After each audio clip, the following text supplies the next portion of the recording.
experience the stuff that I've gone through, and I've gone through some pretty incredible things throughout my life. So it's I think it all lends itself to what I'm doing as an actor. Mm-hmm. Yes.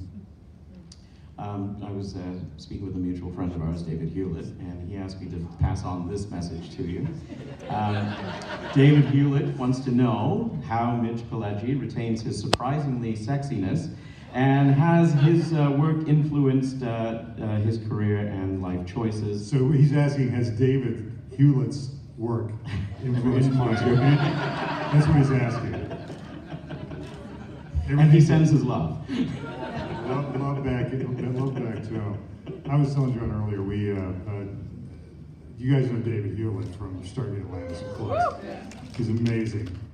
And we used to have the hardest, when we were doing Atlantis, we used to have the hardest time getting through a scene because he couldn't, because I would screw with him when I was off camera, of course. But it got to the point where he couldn't look at me. He could not, when I was off camera, he could not look at me without laughing. And he just couldn't get through a scene, it was impossible. You know, so he would I would be here, he'd be there, but he'd be looking over here, because he would just totally block block himself from looking at me. So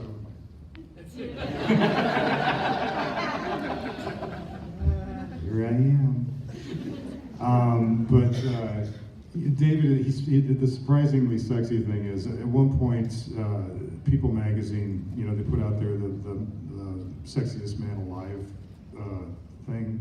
issue. Well, they had different categories too, and one of the categories was surprisingly sexy. And I was in it. I was in that category. Stanley Tucci was in that category. David Alan Grier was in that category. So he got quite a kick out of. So people find it surprising that you're sexy. And I go, I don't think that's what they're saying. He goes, no, I think that's what they're saying. It's surprising that anyone would find you sexy.